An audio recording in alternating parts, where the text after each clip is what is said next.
buenas noches, una edición especial de 70-20 hoy, por supuesto, atravesados por la actualidad, por lo que está sucediendo concretamente en Villa Domínico, en Avellaneda, con este último adiós, esta despedida al Indio Solari, donde obviamente una multitud se está acercando, se habla de colas enteras, de filas, de cuadras, donde minuto a minuto va llegando más personas y se quieren acercar precisamente para despedir a este ídolo, a esta leyenda del rock nacional. Estamos en comunicación con nuestro móvil. Víctor, buenas noches, te estamos escuchando. Hola Mercedes, ¿cómo estás? Efectivamente estamos acá en Villa Domínico. No para de pasar gente. Estamos frente al Polideportivo Gatica, en una de las postas finales antes de ingresar al lugar donde está el Indio. Hay muchísima, pero muchísima gente. Justamente en este momento empezó a llover hace un ratito, así que empezaron a acelerar el paso de la gente. Vení, amigo, ¿cómo estás? Bien. ¿Todo bien? ¿Qué significa para vos el Indio? Mucho. Tristeza, alegrías y todo. Para mí mucho más alegría y tristeza. Me ayudó siempre en toda la vida. ¿Cuántos años que lo seguís? Y tengo 46 y hace más de 20 años. El año 91 lo sigo. Es lo más grande que hay. ¿Cómo fue cuando te enteraste del fallecimiento? Lloré toda la mañana. Lloré. Apenas recibí el mensaje de WhatsApp, lloré toda la mañana.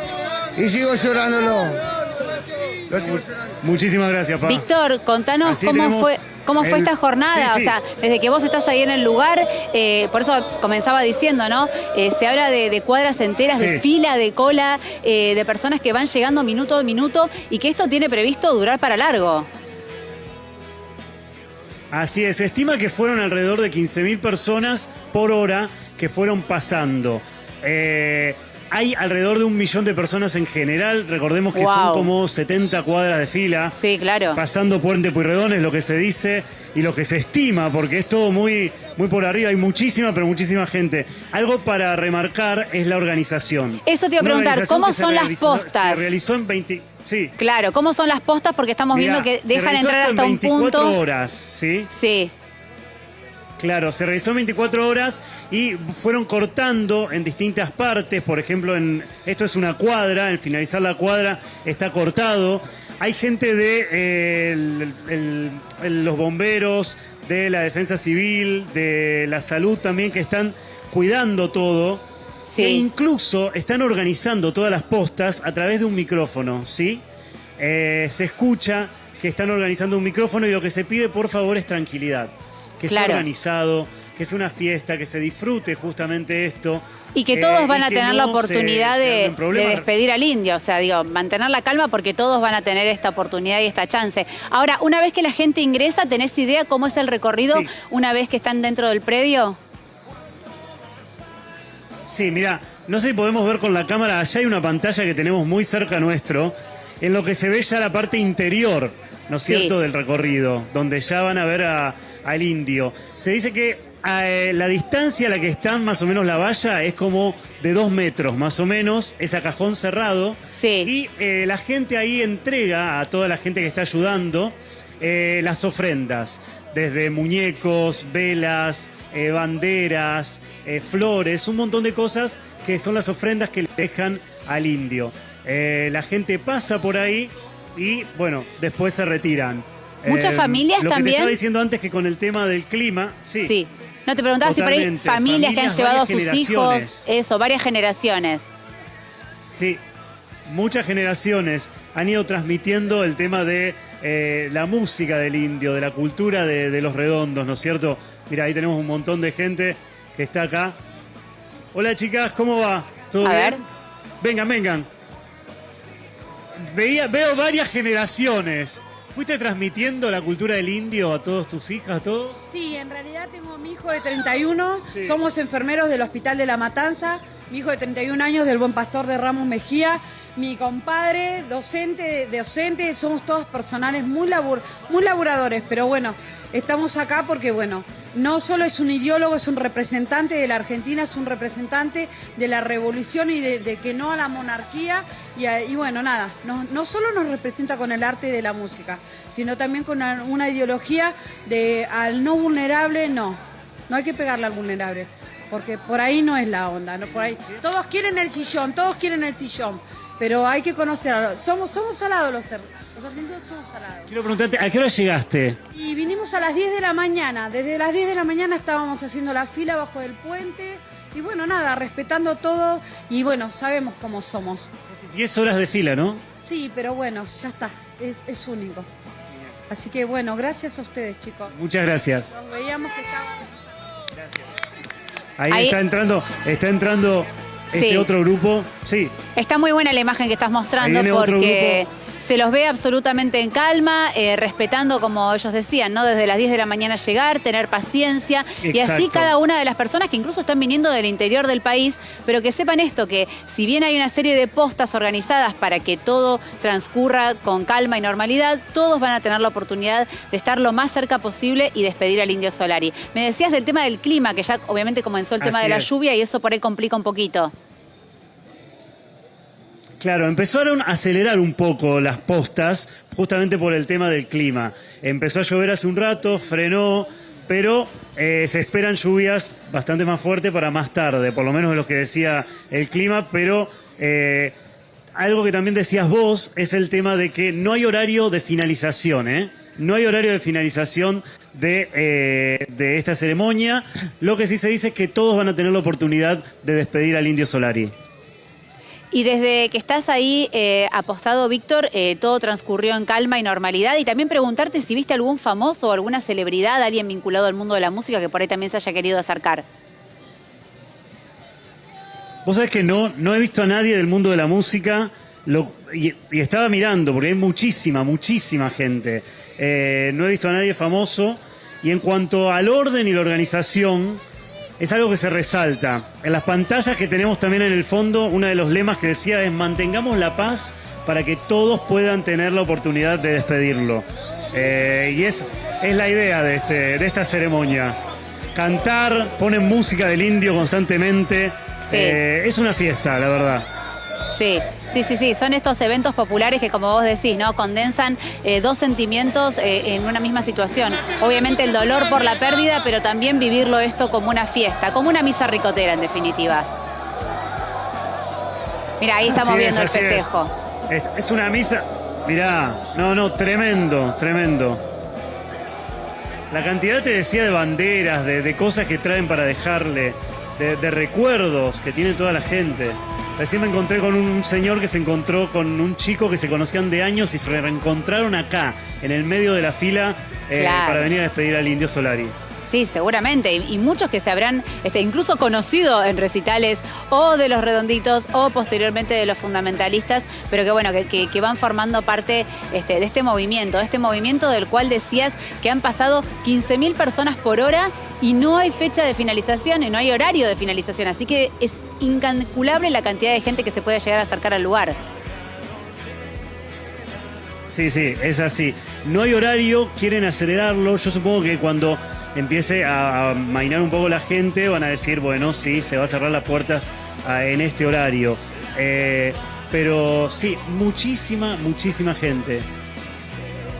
Víctor, muchísimas gracias por esta cobertura, gracias por haber estado presente aquí en este comienzo distinto, como recién decía, de 70-20 hoy y que nos puedas haber hecho toda esta crónica desde allí. Muchísimas gracias. Muchísimas gracias. Y estas imágenes que estamos viendo todavía, incluso en pantalla, reflejan la postal, la despedida a una leyenda del rock argentino.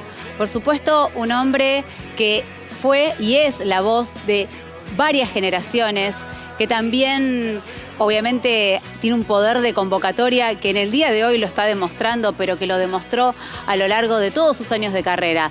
Desde el 76, cuando comenzaron con Los Redondos, hasta el 2001, finalmente cuando esta banda puso el punto final, y luego recién en 2004, cuando reinició su vuelta a los escenarios con los Fundamentalistas del aire acondicionado. El pogo más grande del mundo, seguramente con Jijiji, pero también una lucha puertas para adentro, una lucha en silencio contra una enfermedad llamada Parkinson. Último momento, 9:24 en la República Argentina. Murió el Indio Solari. Empiezo por el final, terminar en el principio. Hoy ha muerto uno de los músicos más importantes de la historia argentina. Antonio, lo que te digo es que... ¿Qué pasó? No. Sí. No. ¿En serio? No. Se venía... La puta madre. Falleció el Índigo Solari. Tremendo. Primero estoy impactado. Segundo, el programa de hoy empezó con los redondos. Todo el día de hoy es redondos. Desde el inicio. Estoy asombradísimo. Desde el inicio, sí. Asombradísimo. Así, choqueado. Por un lado, sí, es como la tristeza. Cuando algo que querés mucho y no sabías que querías tanto por ahí. Y por otro lado, una liberación, ¿no? Porque la enfermedad del orto, que conlleva mucho sufrimiento propio y alrededor, y ya está. Y después todo lo que dejó, un mundo. Pero me tenés que sacar las palabras, no me salen. Es realmente inigualable, es algo que todavía no dimensionamos, y cuando lo mires para atrás vas a decir cómo alguien chasquea y lleva 300.000 personas a la mitad de la nada. ¿Cómo convertís la música en fe? ¿Cómo convertís tu obra de arte en una identidad colectiva? Tiendo a creer que el ser humano siente la tristeza colectiva, ¿entendés? Sí. Y se va a sentir un país en luto. Del amor propio al soberbio todo es sufrido y muy aburrido. Yo ya no puedo cumplir hazañas que prometí, solo marchar cantando. A ver, ¿puedes explicarle para un marciano como yo por qué hay tanta gente llorando? ¡Buah! No lo sé, porque generaron una corriente mística, o que trasciende el arte, y generaron una corriente artística que va a perdurar. Y vos ves ahí a 3, 4 generaciones, pibes de 7, 8 años, con sus padres, gente como yo, más grande, que por ahí ya tienen bisnietos. Y todos saben las canciones, como cantar himnos, pero no uno, cientos. ¿Cómo lo explicas? ¿Qué sé yo? Mística, arte, magia. El Indio Solari versus el Dr. Park. Anda circulando en internet una versión de que estoy enfermo. Y es verdad. Mr. Parkinson me anda pisando los talones. Pero bueno, digo, aquí estoy. Digo, hace rato que eso pasa. No me van a bajar del escenario así nomás. No hagamos una tarea de esto. Todo el mundo tiene algún conocido, algún pariente que tiene alguna enfermedad. A cada uno le toca, esta es la vida es así. Así confirmaba el Indio Solari ante 200.000 personas en medio de uno de sus más memorables shows solistas en el hipódromo de Tandil, el rumor que ya venía sonando en los foros de internet sobre su enfermedad. Días antes le confesaba la primicia a Mario Pergolini, a quien le pidió que no lo publique hasta que él personalmente se lo comunique a su público. Odio la decrepitud y bueno, ¿qué va a ser? That's life. Y así que hoy voy a hablar con la gente, porque no tuve un show hasta ahora como para contarles lo que pasa, porque ahí anda dando vueltas por ahí toda la información, entonces voy a decir el asunto como viene la mano. Definime decrepitud. ¿Decrepitud? Son esos 30 años que la ciencia médica nos ha dado. Se empiezan a ver, uno empieza a ver menos, a escuchar menos. Un buen día se cagó encima, otro día... Y la decrepitud no es una sobrevida agradable, digo. Que te duele todo, qué sé yo. Y yo estoy en medio, evidentemente debo estar entrando en eso. Yo tengo Parkinson. Y que no es de ahora. Lo que pasa es que con el tiempo empieza a manifestar. A mí no se me manifiesta mucho temblando, sino en rigidez. Esto no lo digan antes de que yo lo diga a la noche. A la oscuridad y hermetismo que siempre rodearon al mítico cantante de Los Redondos, ahora se le sumaba un nuevo factor para mantenerse recluido dentro de su mansión de Parque Leloir. Me parece que ya no tengo más ganas de asomar por este mal. No quiero ser un artista que esté peleando ahí en el escenario. Efectivamente, desde aquel día, Solari solo realizó apariciones esporádicas y su banda, Los Fundamentalistas del Aire Acondicionado, realiza los recitales con apariciones holográficas de él. Si beso solo, Dios se aburre igual. Pero si creo, me escucha mejor. Parece que en el cielo no se portan bien. De salud, ¿cómo estás? Porque la gente No, se preocupa. estoy como el culo. Pero, ¿la vas llevando? ¿Y qué realmente te queda? Lo que tengo es esa super actividad que me mantiene abstraído en eso y ahí logro unos rounds de descanso, ¿no? Pero ni bien me vuelvo a la realidad, ya camino muy mal. Yo he nadado aguas abiertas y no puedo hacer un largo en la pileta. No, bueno, ¿qué te voy a contar? Agarrar el libro, poner Parkinson y te va a decir todo lo que te pasa. ¿Qué? Cuando salís la gente se ve asustar si te ve en un consultorio como no lo puede creer. Bueno, ahora como tengo problemas para caminar a veces, y cuando llego al dentista ahí al lado hay una casa de venta de deportes y ya me sacaba alguna foto. Y por el momento se ha comportado bien, no la vi en ningún lugar, pero no me gusta que me vean así. Así como me retiré del escenario, porque no me gustan esos artistas. A mí nunca me gustaron los artistas viejos, que hacen, los rockeros viejos. A mí me dan un poco de pena, me parece que es una cosa de jóvenes. La vejez es una cagada. Es una cagada espantosa. Yo cuando dije en el video que yo no sirvo para viejos, pues no sirvo para viejos. Hablaste mucho de tus fobias. Exagero un poco. Ah, ¿sí? Sí. ¿Está exagerado? No, lo que pasa es que he confundido muchas veces los síntomas de la claustrofobia con el principio del Parkinson. Porque esto empezó, yo sé cuándo me diagnosticaron, pero probablemente 5 años antes ya había algo. Ya estaba. Lo único podría ser que esta enfermedad sea muy dañina y de pronto uno decida viajar con el bondi vacío. Porque no sirvo para viejo, no me gusta. La decrepitud es un espanto. No tengo ganas de preguntarme nada. Yo sé lo que tengo que saber para estar vivo. Alguna vez dije que me gustaría que la muerte me encuentre vivo. Más de una vez me escuché decir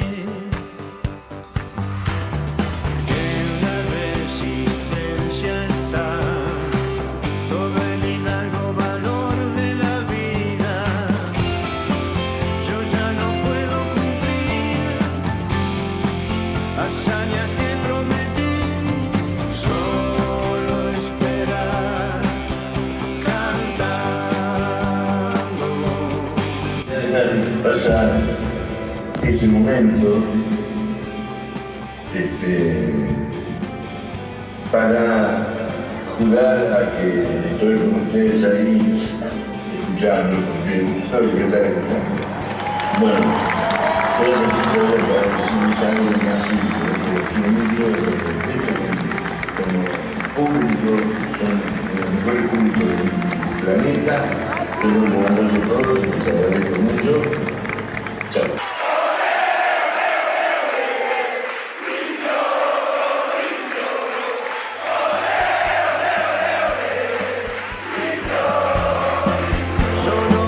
Y ahí veíamos este repaso, ¿no? Por supuesto, la despedida, la conmoción y lógicamente también a él hablando en primera persona de esta enfermedad que durante los últimos 10 años la verdad que le quitó posibilidades físicas, por supuesto, pero también posibilidades artísticas como estar presente en sus shows, cada vez lo hacía de forma más esporádica e incluso de manera virtual, como recién veíamos en el cierre de este tape. Ya estamos en comunicación con el ingeniero de sonido de Patricio Rey y sus Redonditos de Ricota. Estoy hablando de Mario Brouwer, que está en comunicación con nosotros y obviamente le agradecemos por esta charla y preguntarte, Mario, cómo estás viviendo estos últimos días, estas horas. Imagino que también impactado por esta información y esta noticia.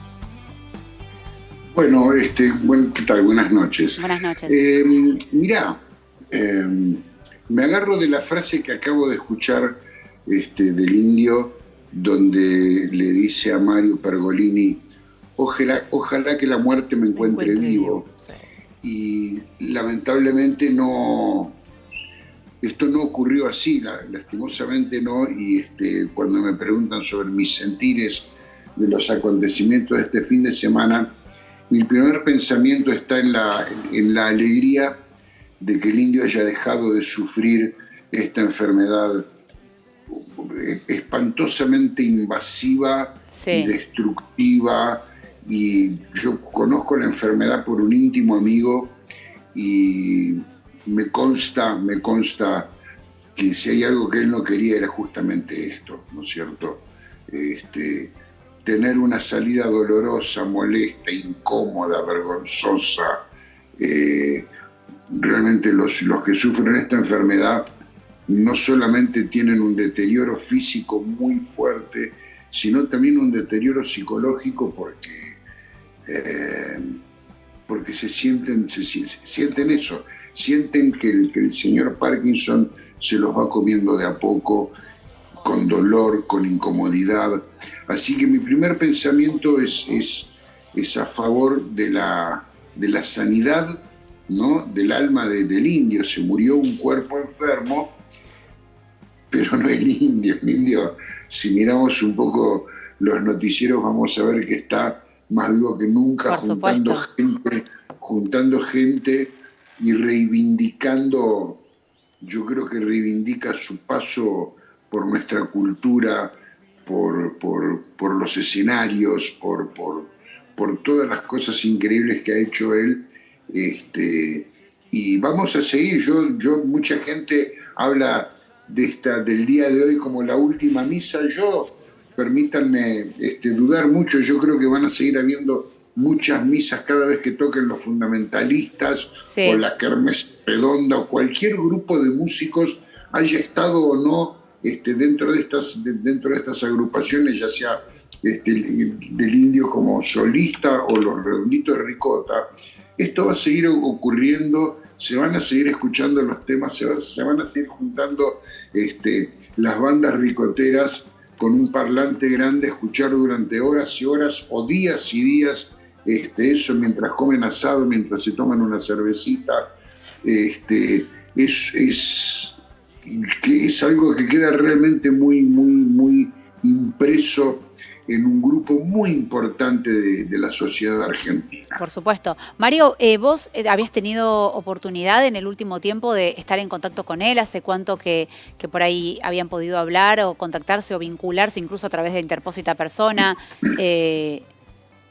No, la verdad que sobre todo en los últimos años no, me constaba a través de otros amigos que sí tenían contacto. Que y te iban contando.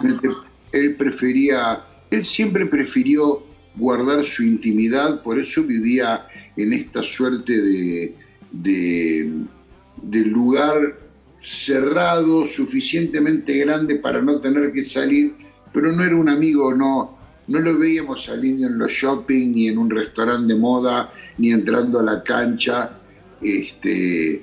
Claro, una persona más ermitaña por ahí.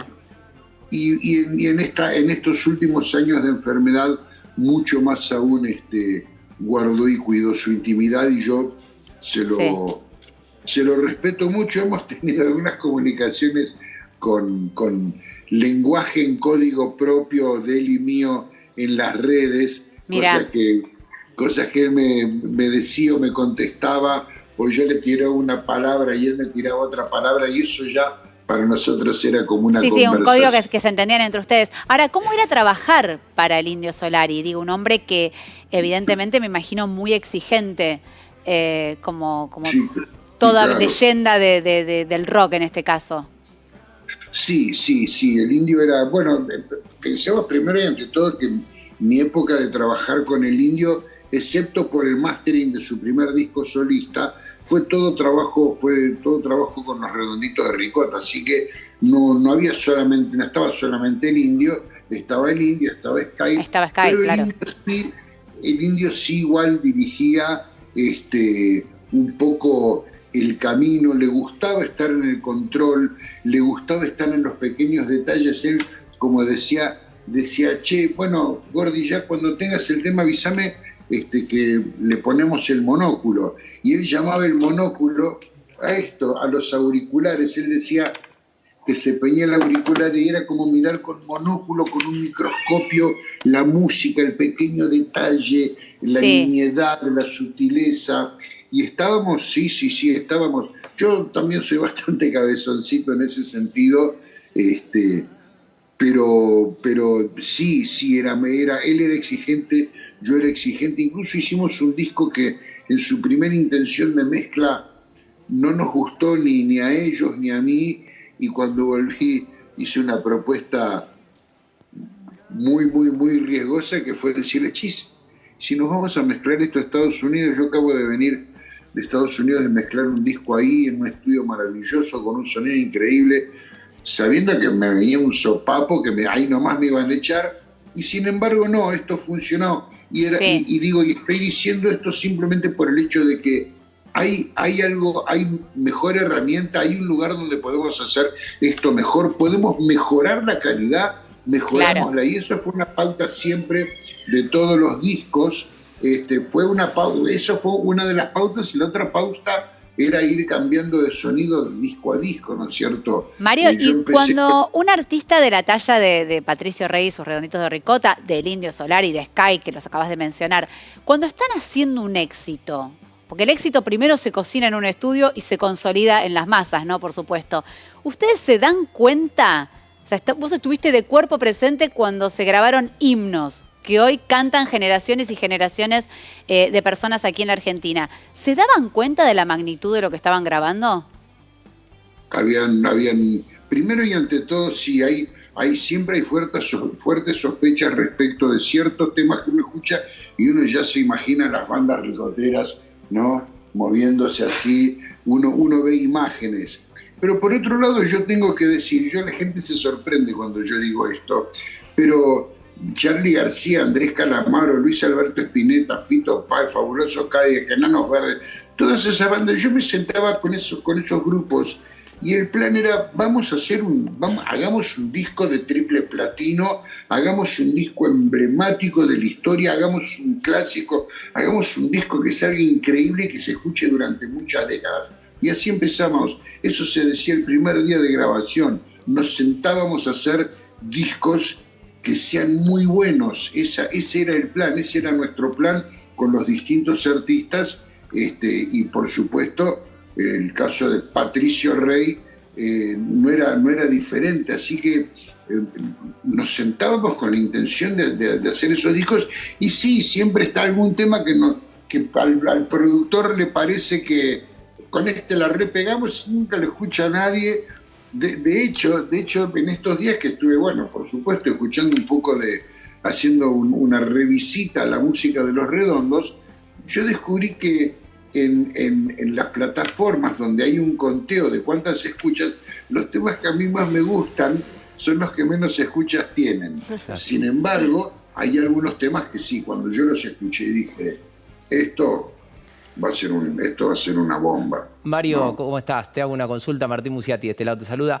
Con respecto al Indio, él encontró en los fundamentalistas una banda soporte que le permita dejar la posta en carrera para que las generaciones que, obviamente, lo escucharon, lo amaron, y que también aquellas que por ahí en un futuro también se empiecen a encontrar con su música, ¿sentís que encontró en esa banda un sostén en el cual continuar con su legado? No, yo creo que eso tal vez fue una consecuencia, pero yo me acuerdo que durante mucho tiempo le decía, ¿por qué no hacemos una vez un disco? Y bueno, mi propuesta es ir a Estados Unidos y juntar a los mejores músicos de las bandas que a él más le gusten y armar un disco con esos músicos. Y a él le gustó la idea, pero se ve que no le gustó tanto de que los músicos sean americanos, y se juntó la misma calidad de músicos que se consiguen en Buenos Aires, en los distintos barrios de Buenos Aires y el resto del país. Él armó una banda que puede interpretar según sus sueños la música que componía. Para eso armó Los Fundamentalistas. Que después los fundamentalistas puedan convertirse en el soporte, en una de las maneras de perpetrar el nombre del Indio Solari, su presencia y su paso por nuestra cultura y nuestro folclore. Porque digámoslo claramente, los Redonditos de Ricota, el Indio Solari y Sky Bailinson pertenecen al folclore argentino. Y no me refiero ¿Seguro? Al estilo del folclore, pero no hay, es tan argentino Nueva Roma como Samba de mi Esperanza. Sin duda. Seguro, seguro. Gracias por esta comunicación, gracias por estos minutos que nos dedicaste aquí en el programa y por supuesto estamos siguiendo minuto a minuto cómo evoluciona esta despedida al Indio Solari y gracias por tu testimonio. Con mucho gusto, gracias a ustedes. Martín, mientras veíamos estas imágenes de lo que está sucediendo en Avellaneda, ¿hay toda una interna política detrás de la despedida del Indio Solari? Sí, más que interna, digo, son ribetes que se dieron en estos últimos días. Digo, lo primero que ocurrió, y en esto creo que fue bastante notorio porque fue la primera noticia, fue el hecho de querer sacar a digamos decir así, a esta última misa, ¿no? A lo que sería el velorio del Indio Solari de la ciudad de Buenos Aires, particularmente tanto de Casa Rosada como del Congreso de la Nación, por motivos de seguridad no se autorizaron. Ahora, ¿qué pasó con eso? Lógicamente, encontró la figura de Máximo Kirchner en el andar. ¿Por qué? Porque Máximo es una persona que fue muy allegada al Indio Solari y a su entorno familiar. Entonces, lo que terminó haciendo Máximo, en definitiva, fue orquestar, podemos pensar así, cómo poder hacer el velorio del Indio Solari sin generar un efecto que sea catastrófico. También entendiendo esta situación por la multitud de gente con la que se preveía. Bueno, hubo una particularidad y es que levantó el teléfono, habló con el intendente de Avellaneda, con Jorge Ferraresi, ¿no? Un intendente que a priori, y hasta, vamos a decir así, días atrás, estaban, por decirlo así, en la vereda opuesta. Sin embargo, parece que con temas como estos han decidido dejar atrás diferencias, hablaron entre ellos, se pusieron de acuerdo, intervino también la provincia de Buenos Aires a través del ministro de Seguridad Alonso, dio las garantías de que se pudiese llevar adelante el velorio del Indio Solari en la localidad de Avellaneda, con un primer no también, ¿no? En eso digo, ahí apareció también otro toquecito, podemos pensar así, de un sector en este caso, porque lo primero que pensaron fue, bueno, que se traslade a la cancha de Racing. Como que lo veían en el predio para poder llevar un evento de estas características. Exacto, pero ahí Diego Milito, el actual presidente, dijo no, de ninguna manera, puso un freno, no quiso. Lógicamente que hay que entender, digo, el indio es sinónimo un poco de desorden, ¿no? O sea, digo, fue sinónimo un poco de desorden a lo largo de toda su vida, en términos, no él, pero lógicamente la multitud, la convocatoria, claro, cuando hay mucha gente, digo, se puede desmadrar en cualquier momento. Exacto, entonces, matemática, digamos. Bueno, lo que pasó en Olavarría en 2017 cuando dio su último show, sin ir más lejos. Sí, sin duda. Digo, shows con efectos de tragedia y otros que obviamente también ya de por sí organizar un velorio para tanta cantidad de gente es un hecho. Digo, en Argentina tuvimos hasta hace poco la situación de Diego Armando Maradona, digo, que fue otra gran multitud la que se convocó. En este caso, bueno, la política se pudo poner de acuerdo, articulado entre el intendente de Avellaneda, entre el dirigente de la Cámpora Máximo Kirchner y entre, en este caso, la policía de la provincia de Buenos Aires o el Ministerio de Seguridad, velando por la tranquilidad, podemos decir así, del evento. De hecho, hoy estuvo presente el gobernador Axel Kicillof, merodeando un poco la zona, visitando y corroborando de que todo el operativo cumpliera un poco con las expectativas para atender un poco esta demanda, ¿no? Lo que no podemos dejar de ver es que esto es un hecho político. El que la gente se haya volcado masivamente a la calle es un hecho político que vamos a leer dentro de un tiempo, cuando pase todo el dolor, todo el homenaje y demás, lo vamos a leer. Es algo que no vio el gobierno nacional al impedir que se haga en Buenos Aires, la ciudad, y en los lugares predestinados y previstos para esto. Digamos que en el Congreso de la Nación se han velado figuras artísticas, pero por doquier, personas importantes. Yo me acordaba mucho de lo que fue el acompañamiento del sepelio de Gardel, para tratar de algo parecido, ¿no? En donde la gente sola de motus propio, en ese momento sin medios, sin masificación, sin redes, y ahora también, ahora está diciendo algo muy importante la gente que trasciende lo musical, lo emotivo. Para mí este es un hecho político que tenemos que mirar con mucha atención. Es que el Indio Solari en sí ya era una figura histórica, una leyenda, un filósofo del rock, así lo definió Mario,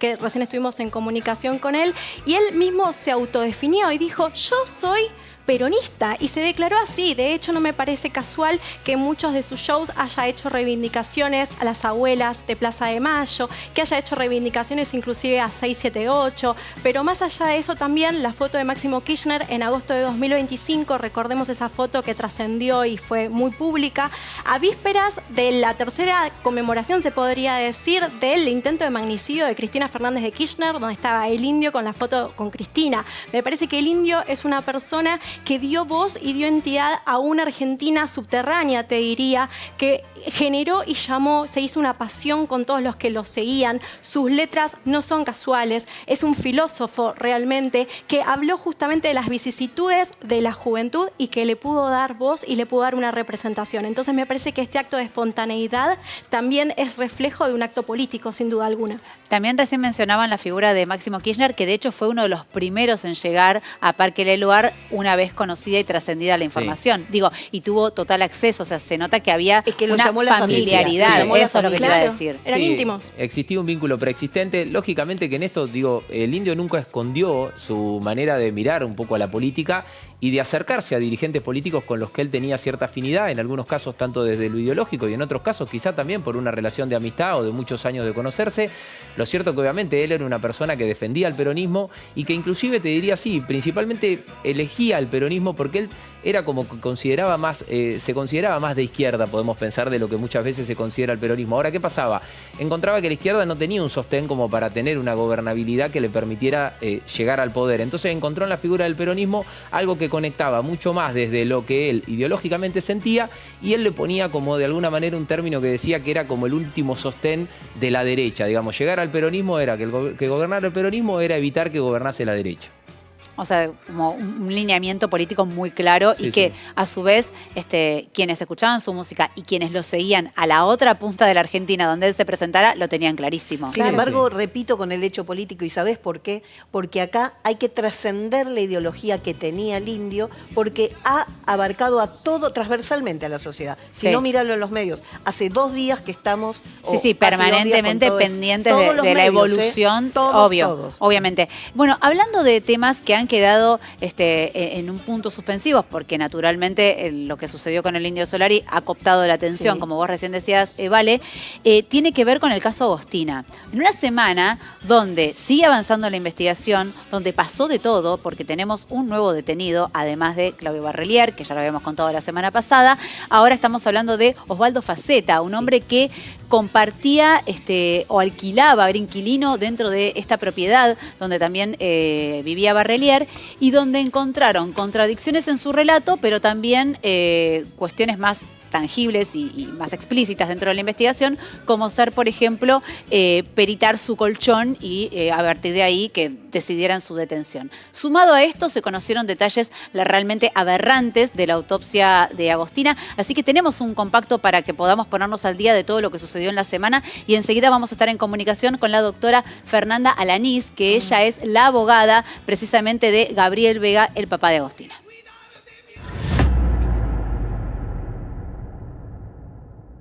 Su mamá está a un paso de la imputación. Los investigadores creen que la madre de Agostina ocultó información. Con una aclaración, no creen que ella sabía lo que iba a pasar con su hija. Hay que hacer una diferenciación ahí.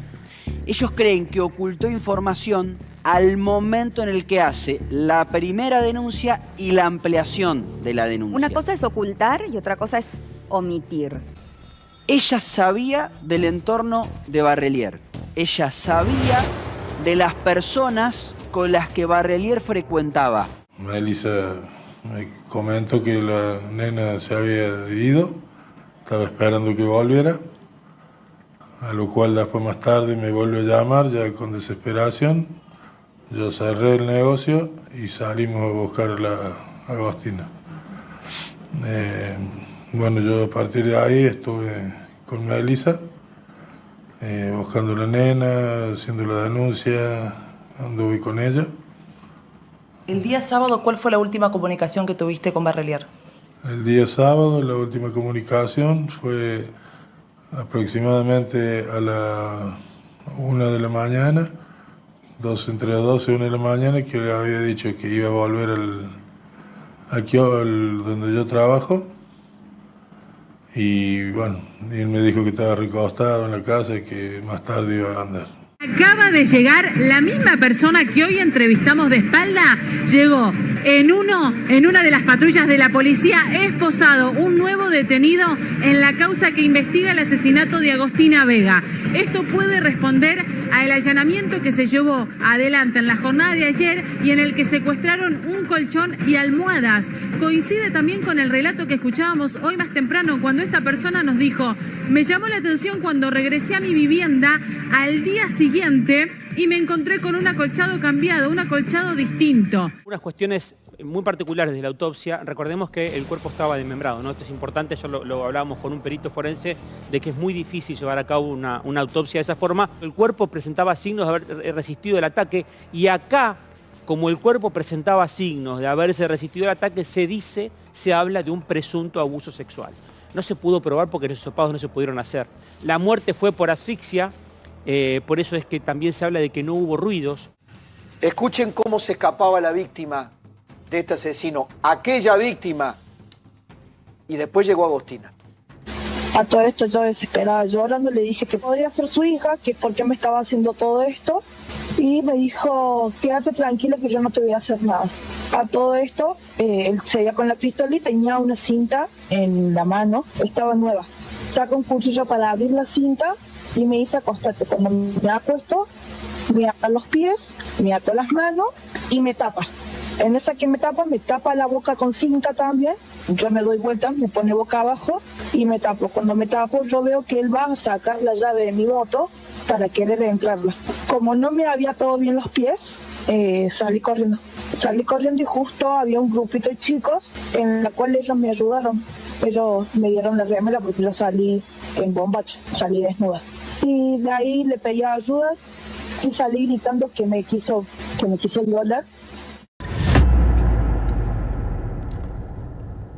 Ahí veíamos este compacto, obviamente con todo lo que sucedió en la semana, y ya estamos en comunicación, como les decía, con la doctora Fernanda Alanís, que ella representa, por supuesto, a Gabriel Vega, papá de Agostina. Gracias, Fernanda, por esta comunicación. ¿Y qué nos podés contar a esta hora del domingo, después de una semana muy intensa, como recién veíamos en imágenes? ¿Cómo están? Muy buenas noches. Sí, los venía escuchando, los venía siguiendo. Bueno, obviamente estos relatos tienen que tener un contexto judicial para ser tomados como válidos y abordados como corresponden, ¿no? Porque como prueba en sí misma no tienen validez si no están hechas frente al fiscal.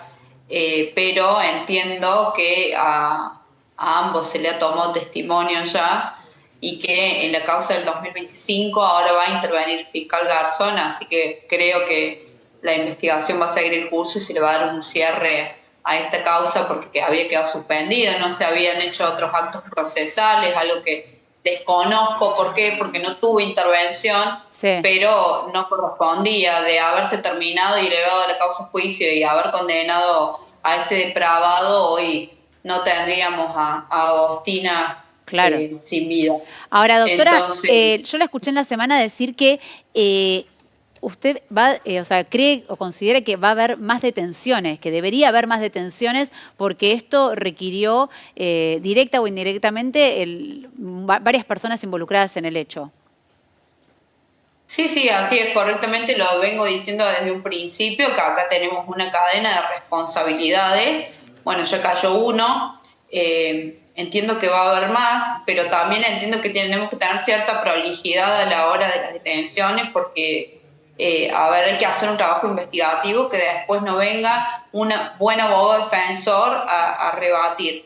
Porque yo siempre digo, el abogado, la fiscalía construye prueba y el abogado destruye. Entonces, si acá tenemos algún error, después vamos a tener a estos delincuentes libres. Pero hay responsabilidad de todo. Yo apunto directamente a la mujer de la dueña del 4K. Ella sabía desde el principio lo que estaba pasando, puede decir que no, puede llorar, yo no le creo nada, como tampoco le dije al principio que le creía a Barrelier. Este hombre, no, la verdad que lo he escuchado ahora con ustedes y hace unos días, la verdad que venía con todo el trabajo de la entrega del cuerpo de Agos, el velorio, me tuve que encargar absolutamente de todo y traté de no escuchar mucho porque ya estaba bastante desbordada, pero falta mucho más. Yo que estoy siguiendo la investigación también que hace Gabriel, porque él no para. Doctora, Lo dijo todos, va por todos. Me enfoco en lo que nosotros tenemos y no tanto en lo que se dice, porque si no podría seguir, la verdad. ¿Qué tal, doctora? Acá Aldana San José, su colega, un gusto. Quería preguntarle, como parte de la querella, ¿qué rol ocupa para ustedes Melissa Heredia, la madre, sobre todo teniendo en cuenta que las suposiciones dicen que ella fue quien activó una colecta el año pasado para lograr y gestionar la fianza de Barrelier? ¿Cómo le va, colega? Buenas noches. Mira, para mí en este momento cumple el rol de investigada. No está imputada formalmente, está siendo investigada. Por algo no la aceptaron como querellante. Los querellantes en este momento son los abuelos y me atrevo a decir por ahora, porque he pedido que no se los admita más como querellantes por las difusiones que han hecho de la vida íntima de Agostina, este supuesto acto de última voluntad, y también que estuvieron hablando de que mi cliente le había abusado de ella. Bueno, por ahora sí. Son querellantes. Nosotros también, la madre no, entiendo que cumple un rol de investigada. Doctora, buenas noches. Acá le habla Valeria Carreras, también colega suya. La felicito por la tarea de ser querellante, porque ser querellante, como usted dijo, es ayudar a la Fiscalía, ayudar a brindar la prueba para blindar el caso, ¿no es cierto? Y yo estoy notando que hay un grado de sofisticación, y fíjese la palabra que uso, en Barrelier y todo lo que lo rodea, no solamente por el desmembramiento, sino también por todas las pistas que fue dando equívocas. Y me llegó una información que era esto del acolchado cambiado, que habría sido lavado con agua oxigenada, algo que para el público en general no es fácil de saber o de conocer, que con eso se borra ADN o huellas de sangre, ¿no? ¿Qué información nos puede dar de esto? ¿Cómo le va, colega? Buenas noches. Mire, en relación a eso, yo no he tenido acceso al expediente completo, esto lo dije muchísimas veces. No se levantó el secreto de sumario, entiendo muy bien por qué, ¿no? Obviamente como abogada, como querellante, como mujer, como miembro de una sociedad, quiero saber todo, como sí, todos claro. ustedes. Pero entiendo que si se levanta el secreto de sumario, para mí, tiene que levantarse también para gente que está vinculada a personas que están siendo investigadas. Entonces, respeto el secreto de sumario. Desconozco estos pormenores, sí, lo he escuchado, lo he hablado con algún que otro investigador, sí se usó agua oxigenada, desconozco si fue para este acolchado. Sé que el acolchado sí tenía ADN de este hombre, pero bueno, no puedo dar mayores detalles porque estaría faltando a la verdad, ya que yo no tuve acceso a la prueba completa.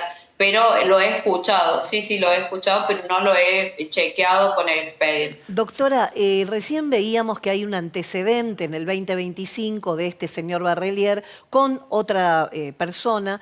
En ese momento la carátula fue secuestro y creo que hubo un error ahí también en la carátula, porque de haber sido abuso sexual habríamos tenido también la base de datos genética por ser un delito sexual. Claro. ¿Eso corre también en Córdoba?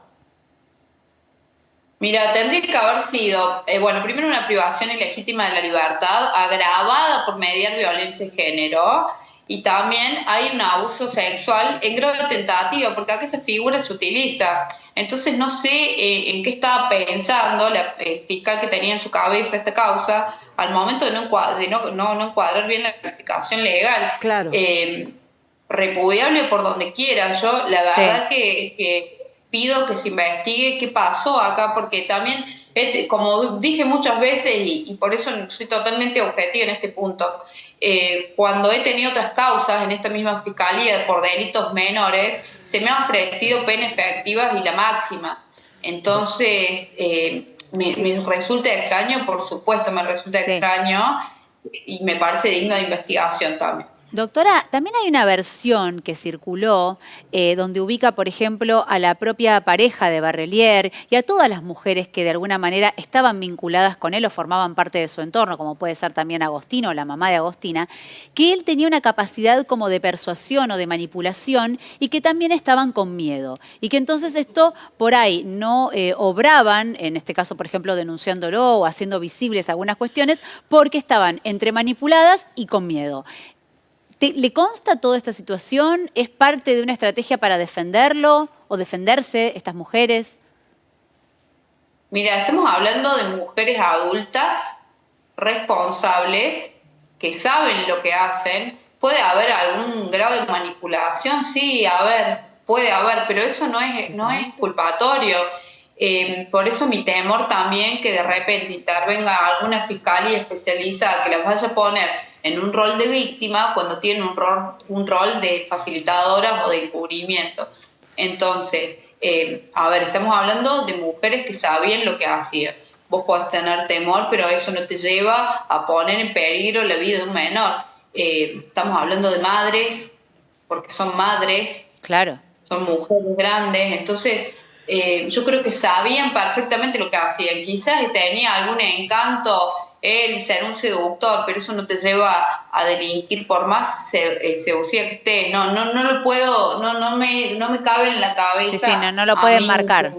Justificar, no, para mí es una estrategia también para evadir responsabilidades, porque cuando ya ustedes tengan próximamente seguro acceso a más pruebas que yo he visto lamentablemente, digo lamentable porque es muy complicado, van a ver que no.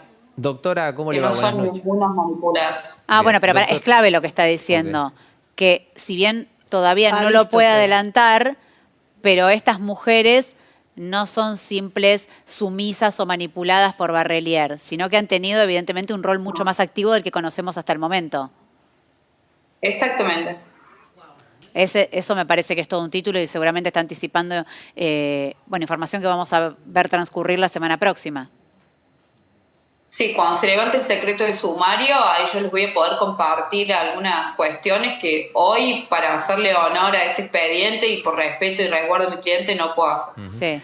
Doctora, le hago una consulta. Por lo pronto nosotros cuando tomamos conocimiento de todo el caso y el fiscal se puso al frente, se generó un fuerte debate acerca del rol de la justicia y al mismo tiempo, lógico, también se puso en discusión de que obviamente este es uno de los tantos femicidios que tiene la provincia de Córdoba mes a mes. De hecho, contabilizando, fueron 17 el año pasado. Entonces ¿cómo estás viendo vos el avance de esto? Porque ahí apareció la figura del ministro de Seguridad de la provincia también poniéndose al frente. ¿Qué notaste en estos últimos días? ¿El aire cambió? ¿La situación llevó a que hoy por hoy haya una cordura y un tratamiento más delicado y, vamos a decir así, ágil de parte del Poder Judicial? Porque la imagen que dejó el fiscal cuando hizo esa conferencia de prensa fue detestable, por decirlo de alguna manera, en términos de cómo se plantó a la hora de tratar el tema. Entonces vos que estás en conocimiento de causa y que conjuntamente con esta debes tener otras, ¿cómo estás viendo este escenario? Entiendo también lo que generó la conferencia del fiscal. Sé que quizás en algunos términos no se expresó como correspondía por la sensibilidad del tema. Yo una hora antes o media hora antes de que inicie la conferencia de prensa estuvimos hablando y nos estábamos enterando de este desenlace, ¿no? Y todos lo vimos. Sí. Estuvimos ahí y la verdad que estar en ese lugar y en ese rol no es nada fácil. También se me ha criticado por apoyar al fiscal, pero yo estando de este lado y habiendo estado en el campo buscando a Agostina, al lado mío estaba el papá de Agostina, estaba el ministro, estaba el fiscal, estábamos todos buscando a Agostina. Doctora, entonces yo fui, sí. Sí, porque recién mencionaba al papá y otra de las informaciones que circuló esta semana es, a través de los dichos de la abuela materna de Agostina, es que habría encontrado una carta donde se habría referido en términos muy duros hacia su papá. ¿Qué opinión tiene al respecto y qué puede decirnos respecto de la relación padre-hija? También una madre de Agostina que salió a decir que hacía como un año que no se veían por decisión de la menor, ¿no? Te termino de responder lo anterior y te contesto esto. Bueno, te decía, yo estuve en el campo buscando a Agostina y estuvimos mano a mano y estuvieron codo a codo trabajando todos juntos. Entiendo que el fiscal también es una persona, pues vos me van a decir, bueno, pero él representa la justicia y tiene que tener... Bueno, hay seres humanos acá, ¿no? Hay personas detrás de esto que tienen emociones y que hemos visto lo que nadie quería ver. Entonces hay que ser muy cauto, porque con el diario del lunes somos todos mejores y todos sabemos cómo cumplir el rol del otro, pero hay que estar en los zapatos de cada uno. Y hemos visto cómo trabajó la fiscalía y estamos de acuerdo, hablo en nombre de Gabriel, obviamente, que es mi mandante, y él está muy agradecido con el fiscal. Nosotros, mira, hasta hoy a la tarde estuvimos en contacto con fiscalía, o sea, esto no paró un segundo. Sí. Era madrugada y estábamos trabajando. Era a primera hora, 5 de la mañana estábamos trabajando, 1 de la mañana estábamos trabajando. O sea, realmente todo ese trabajo invisible no se ve y no se valora. Se puede haber equivocado en algunos términos, pero por supuesto todos estamos expuestos en este sentido y nos podemos equivocar. Pero sabemos lo que hay detrás y ya después se van a ir enterando ustedes cuando se pueda. Todo lo que se hizo y todo lo que se está haciendo y van a ver que el trabajo ha sido impecable. La denuncia se hizo cuando Agostina ya estaba muerta, ya la habían matado y se fue dando en cuentagotas la información. Entonces no es fácil iniciar una búsqueda con una denuncia ambigua, ¿bien? Así, ahora, bueno, eso usted define el accionar del fiscal como impecable, pero la semana pasada se le reprochaba, por ejemplo, la demora en activar el alerta Sofía. Yo no se lo reproché. No, porque era lo que se le reprochaba al fiscal, eso estoy poniendo en palabras. Las demoras en la alerta Sofía, la falta de preservación en la escena, la falta de allanamiento, la demora que hubo al respecto, o mismo cuando en su declaración él comenta y desliza un horario posible de la muerte cuando no había una autopsia definitiva, varias cuestiones críticas que se le han endelegado al fiscal. Bien, bueno, mira, en relación a la alerta Sofía, yo eso se lo he planteado, pero personalmente. Porque, a ver, ustedes como personas del derecho deben saber, deben conocer que no todo tiene que ser público, sobre todo cuando estás trabajando con la querella. Los planteos se hacen personalmente. Nosotros hemos planteado, se le pregunta al fiscal, ¿por qué no se dictó la alerta Sofía? ¿Por qué no decimos recompensa? Le preguntamos. Nos contestó, entendimos, el Papa estuvo de acuerdo. Acá teníamos una denuncia que decía que Agus estaba con Franco, con un amigo, ¿bien? Estaba con él, era un noviecito de ella, un novio. Entonces todos buscábamos a Franco, ¿bien? Sí. No buscábamos una red de trata, buscábamos a una chica que se había ido con Franco. Franco estaba preso y lo único que teníamos de Franco era su nombre, no teníamos ni siquiera el apellido. Entonces se hizo toda una búsqueda para dar con este Franco, que ni siquiera tenía un domicilio fijo, y aún cuando nos enteramos que estaba preso se hizo el allanamiento en la casa de Franco y siempre se la buscó a Agos con vida. El día domingo la madre, en una ampliación de la denuncia, baja la espuma de todo diciendo que Agostín estaba con actividad en redes sociales. De hecho, el día jueves, no sé si lo vieron, pero el doctor que representaba en ese momento a Melissa dijo que había indicios de que ella estaba viva y que la buscaban con vida. No sé si lo recuerdan. Sí. Te preguntaba por lo de la carta. ¿Esto ¿Es así? ¿Fue un invento por parte de la abuela materna? Por ahí le consta porque la vio. Estaba respondiendo a la doctora que me preguntó en relación a la alerta Sofía. Yo dije, no estábamos sospechando trata. Si vos metés una alerta Sofía y ella la acaban de captar, esta información baja para toda la red, porque así funcionan las redes, y se convierte en una brasa en la mano de quien la tenga. Entonces lo más probable es que la maten. Primero se tiene que hacer una investigación. No sé si eso responde a tu pregunta. Después, en relación a la preservación de la escena, disculpe, doctora, pero hay el día miércoles. Disculpe, doctora, para entender mejor entonces su posición, porque hay un protocolo ya establecido dentro de los requisitos que tiene que cumplir la Fiscalía o un juez para determinar la alerta Sofía. Uno de esos es que se tiene que emitir dentro de las 72 horas. ¿Por qué? Porque la posible presunta víctima, niña, niño o adolescente, tiene alto riesgo de que su integridad, tanto física como de vida, esté justamente en riesgo. Entonces, por eso se activa la alerta Sofía. No es que uno pone en riesgo y podría ser la consecuencia de que la maten. Ingresó a la casa de Barrelián, la mató. Entonces, por más que vos me diste la alerta Sofía, Agostina ya estaba muerta. Sí, doctora, pero lo que nosotros... El día martes se allanó, se sacaron muestras de todo tipo de la casa de Barrelián. Se va a seguir allanando, se van a seguir sacando muestras.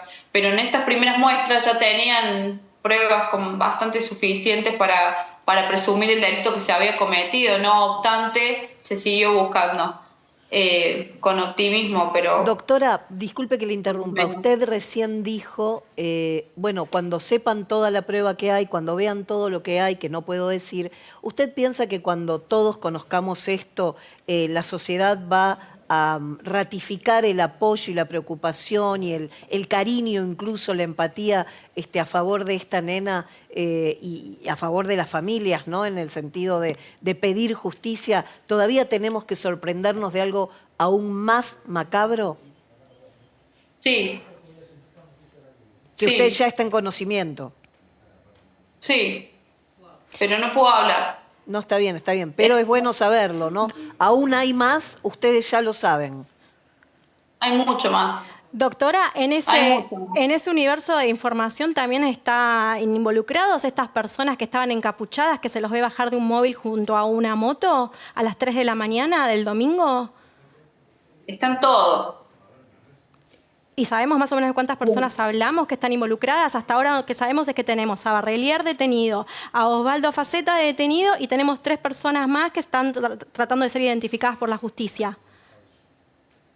No tenemos un número, pero son muchos. Sí. Ahora, son muchos. Ahora te respondo la pregunta que me habías hecho en relación a la carta. A la carta, claro. Si era un invento o era verdad, claro. Mira, yo estaba en el momento que se hace entrega este papel, desconozco el contenido del papel. Ahora sí te puedo decir que me parece de terror que se presente un documento de última voluntad, como acto de última voluntad de una nena de 14 años, entonces que la nena planeaba morir. Me parece absurdo, realmente. Después, en relación al trato que tenía con el papá, mira, te voy a aclarar esto. Agostina, en 2024, la custodia de ella, el cuidado personal de Agostina quedó en manos del papá. Noviembre del 2024. Vivía con él. En septiembre del 2025 tuvieron un conflicto por cuestiones de crianza, ¿bien? Sí. Que no lo voy a decir porque ya dije que no voy a hablar de la intimidad de Agos, pero es importante que lo sepan. Ellos discuten y ella se volvió a vivir con la mamá. O sea, hay una diferencia entre los padres por cuestiones de crianza, que esto, digamos, es más común de lo que uno cree, ¿no? Digo, tener este tipo de entredichos entre los padres y que por ahí el menor prefiera ir con uno o con otro. Ahora, ¿cuál sería la intención de entregar esta carta, como embarrar la cancha, como comúnmente se dice? Pero claro, a ver, la carta y lo que diga la carta, que no sabemos siquiera si la escribió ella, porque que aparezca ahora me resulta sumamente extraño. ¿En qué resuelve el crimen? hecho? Claro, ¿en qué resuelve el crimen? Contribuye a la investigación, realmente no contribuye en nada, y además lo que se quiere hacer es que la prensa hable de eso y no que hable de otras cosas. Entonces, realmente me parece una pérdida de tiempo, me parece burlar un poco la memoria de Agostina, por eso yo he pedido el cese inmediato de este tipo de difusión. También se habló de que Agostina había sido víctima de abuso por parte de su papá. Sí, eso se dijo también me eso. parece sumamente grave, terrible, me parece vulnerarla, me parece revictimizarla. Eso también he pedido el cese y he presentado las pruebas que corresponden, porque esta señora hizo una denuncia al papá de Agostina cuando Agostina era pequeña, y el papá se sometió a todo el proceso penal y todas las pruebas, la cámara GES, la prueba ginecológica, el abordaje interdisciplinario, todo determinó que Agostina no habría sufrido ningún tipo de abuso por parte del padre. Eso es De un hecho, antecedente clave. Esto es un antecedente clave, digo, porque ya existió una falsa denuncia previa y ahora como que se quiere instalar esta versión como para direccionar la mirada hacia un enfoque, cuando en realidad lo que se está intentando es resolver qué pasó en las últimas horas de vida y quién fue o quiénes fueron los que la mataron. Pero por supuesto, se está tratando de hablar de otra cosa, pero acá hay cuestiones más graves, el ajuste de cuenta del que se habla. Eso le iba a preguntar, doctora, ese mensaje que manda la mamá de Agostina, donde le pide a Claudio que por favor, ¿a quién se la entregaste? Por favor, que no le hagan nada. Como si ya lo tuviera casi naturalizado, que alguien pudiera tener secuestrada a la hija y por favor, ¿a quién se la entregaste? Que no le hagan nada. Digo, no me entra en la cabeza de ninguno de nosotros, ni los que estamos aquí en el estudio, ni me imagino usted tampoco, sospechar que alguien está reteniendo contra su voluntad a su propia hija, pero a su vez pensar que la puede entregar a otra persona. O sea, ¿de dónde surge esta hipótesis o fantasía de la madre? ¿La puede ubicar en un lugar complicado? Pero por supuesto que lo ubico en un lugar complicado. No es ninguna fantasía, es la forma en la que estaban viviendo. Entonces, por eso es sumamente grave y hay que tener mucho cuidado con la investigación y tenemos que cuidar todos los pequeños detalles para que se pueda llegar a un buen resultado. ¿Y qué es un buen resultado? Que paguen todos. El que omitió información, el que facilitó, el que colaboró, el que dio falso testimonio, todos tienen que pagar. Seguro. Entonces, la ubica en un lugar grave, sí, pero por supuesto ella sola se expuso ahí.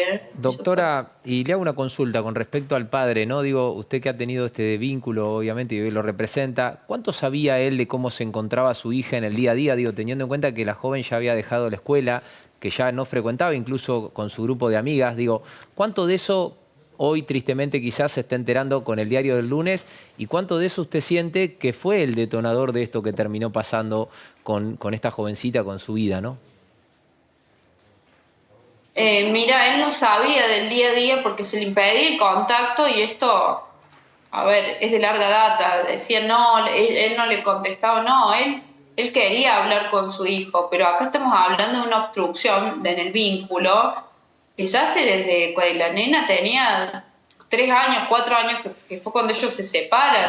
A partir de ahí empieza una obstrucción que se detuvo por un periodo corto de tiempo, que fue cuando ellos vivieron juntos, que después la nena se quiere vivir con la mamá de nuevo.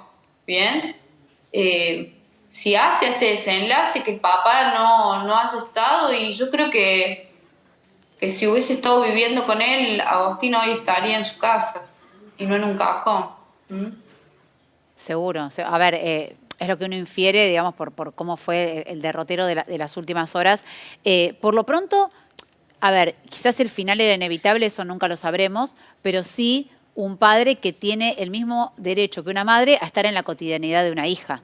Uno puede tener mayor entendimiento, menor entendimiento, digamos, seguramente habrá cosas que en este momento el propio Gabriel se esté replanteando, a ver por ahí cómo la abordé a mi hija, por ahí si lo hubiera abordado de otra forma, siempre puede haber estas cuestiones con adolescentes, y donde por ahí el adolescente prefiere ir con el progenitor, con el que mejor se lleva, con el que menos planteo le hace, pero claro, después que le impidan estar en la cotidiana, o el impedimento de contacto, ¿no? O no informarlo, o que no le permitan estar en la cotidiana, eso ya... digamos, todo padre o toda madre tiene derecho a poder saber de la diaria de su hijo o de su hija. Es una cuestión adulta y son responsables ambos en igual medida de no haberse comunicado, pero eso. Cuando Agostina desapareció, al papá no le dieron aviso, él se enteró por la policía.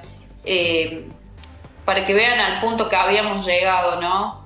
Sí. Este triste punto, porque no dejamos de ser padres por más que nos separemos, la familia continúa. Claro. Pero bueno, esta es la triste historia de Agostina que bueno, tuvo el desenlace que ya todos conocen, pero va más allá de la historia de los padres. O sea, esto, nadie tiene derecho a acabar con la vida de nuestros hijos.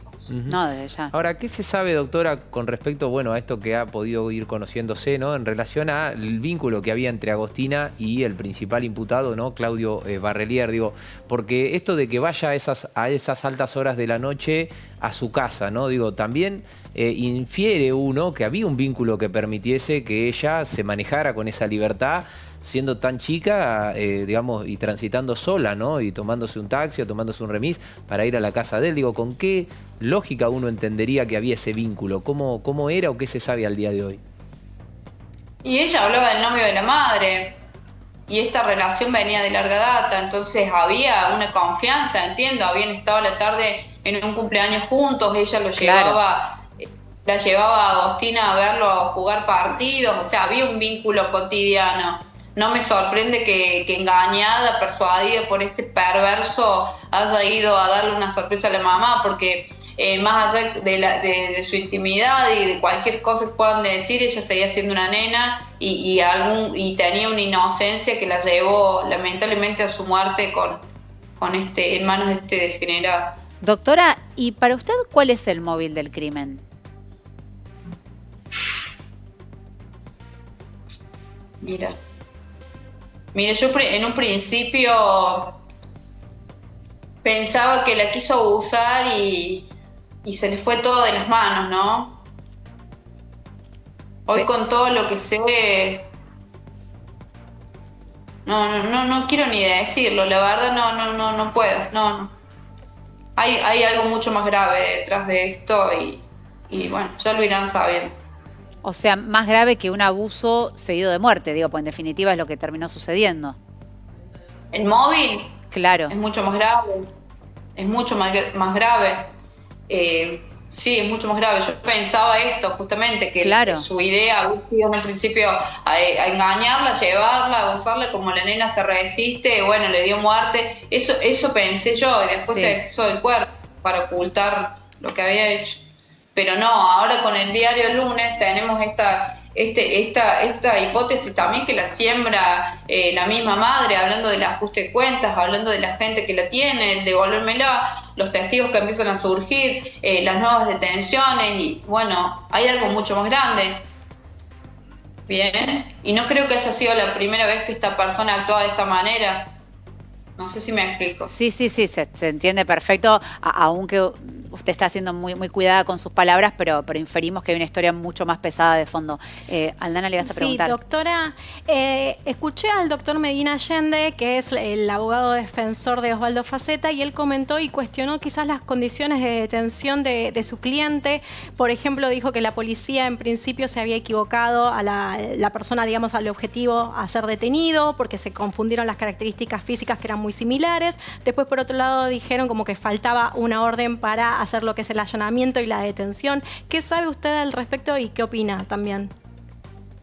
No estuve escuchando las declaraciones del doctor, pero entiendo que no se va a hacer ninguna detención sin una orden, no sé, menos en un caso como este, no va a haber esas desprolijidades. Que no le guste la forma, porque él en un principio se presumía que era un testigo. Bueno, yo te lo dije también, ¿no? No me sorprendería que los testigos pasen a ser imputados.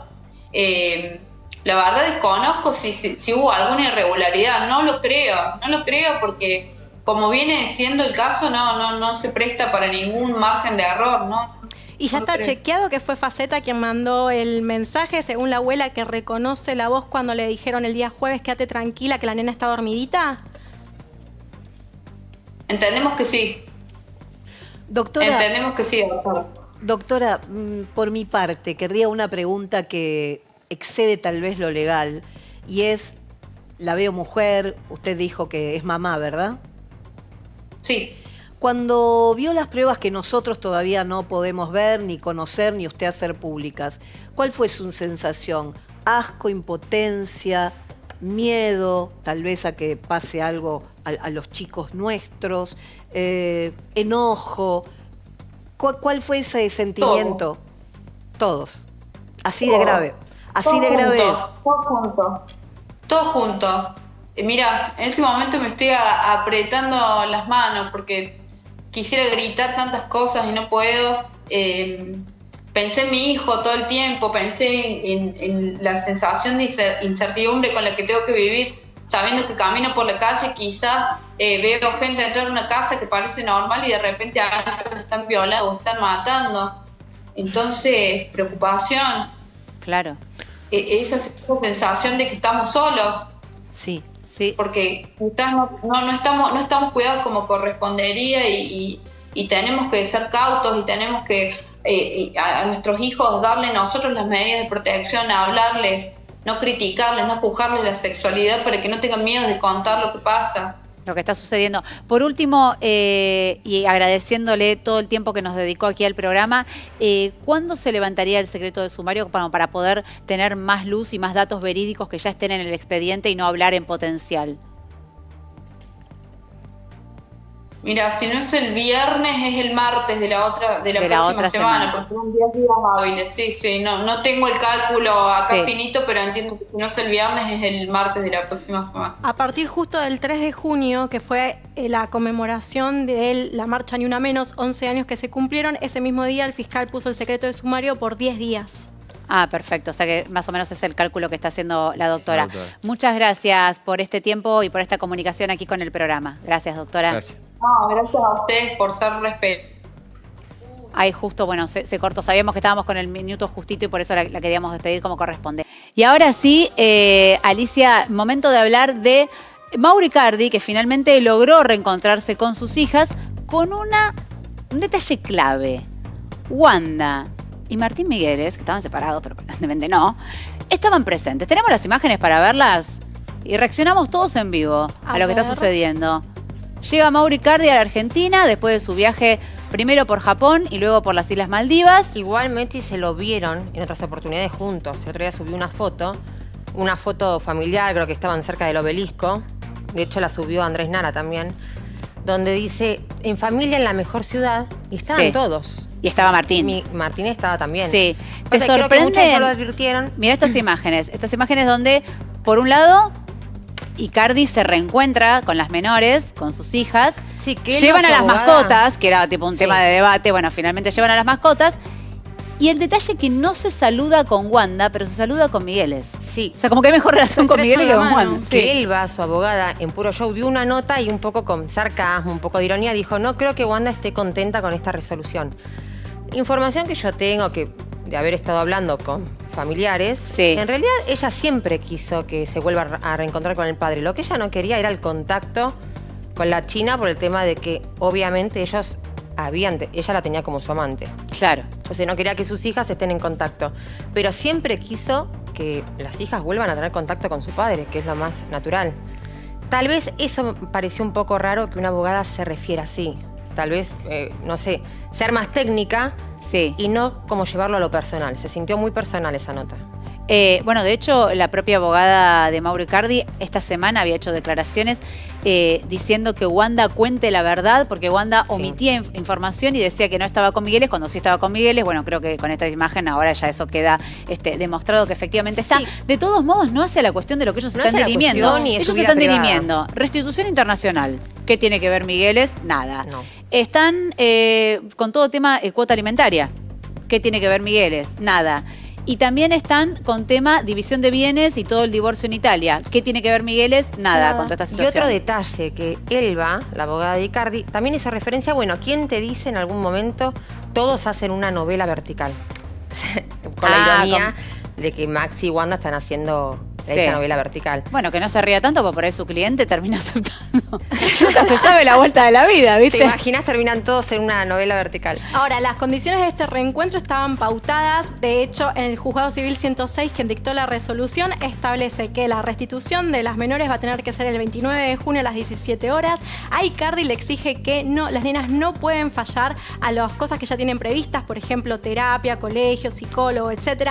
En el caso de querer hacer un viaje siempre por el interior del país, va a tener que informarlo previamente a Wanda Nara, tiene que informar lugar, fecha, también Claro. dónde van a parar, y además eso no es todo. El juez, para que Icardi cumpla estas condiciones, le impuso una caución real, es decir, una especie de garantía, se le podría decir, de 8 millones de pesos. Wow. Bueno, o sea que tiene que cumplir con las actividades, porque la vez anterior, ¿se acuerdan que cuando estaban con el padre no iban al colegio, era todo medio Está bien, laxo? que a lo que la abogada justificó que él actuó como padre. Como dice, si estás con la madre y de repente ve que no está en condiciones, porque o les duele la panza o la cabeza o les pasa algo, bueno, como madre dice, bueno, hoy no vas al colegio. Lo defendió de alguna manera Sí. y justificó diciendo que él actuó como padre. Como que ese día no estaban como para ir y decidió Y decidió que no vayan, fueran. que no era algo puntual, que no quería que cumpla las actividades en realidad. Quiero que hagamos un pequeño paréntesis con todo el contenido muy fuerte que hemos tenido desde el comienzo del programa hasta ahora, para precisamente en el Día del Periodista mandarle un beso enorme. ¿A quién? A Chiche Helblum, Sí. que obviamente, Chiche, te estamos esperando. ¡Grande, Chiche! Acá, te estamos haciendo acá el aguante. ¿Y sabes qué, Chiche? Estamos trabajando, que es como vos te gusta que estemos. ¿Qué haciendo qué? Trabajando. Bueno, te mandamos un beso enorme precisamente en el Día del Periodista. Terminá de recuperarte, ponete pronto, que te esperamos aquí en 70-20 hoy, que es tu programa. Y hablando precisamente de distinciones y reconocimientos, tenés un Martín Fierro, Martín. ¿Viste? Wow. Increíble, bueno. Llegó el acá está. Martíncho. Llegó, sí. Que no sos vos. Un segundo Martín tenemos en el estudio. A ver. Bueno, News Digitales, el Sí. medio del cual formo parte y lógicamente también integra el staff de 70-20 hoy. Ganó el Martín Fierro a la innovación. La verdad que un lindo mimo, un lindo gesto de la Sí. parte de APTRA, obviamente, agradecerles enormemente por este reconocimiento. Es un grupo hermano, mirá, hermano, Humano. dije. Humano Un y grupo hermano. humano, hermoso, el de News Digitales. La realidad Sí. es que se labura incansablemente por hacer un medio que de alguna manera reconforte no solamente a los periodistas, sino que también haga que el público se encuentre con una mirada distinta a la hora de abordar la noticia. Así que bueno, un placer poder estar trayendo esta estatuilla acá. Ahí está. Bueno, entonces, como bien decía Martín, esta semana se entregaron los Martín Fierro de los portales web y en el caso de News Digitales recibió su distinción. Y de esta manera hemos completado el programa. Nos reencontramos el próximo domingo a las 21 para hacer 70-20 hoy en la pantalla de Canal 9. Buena semana para todos.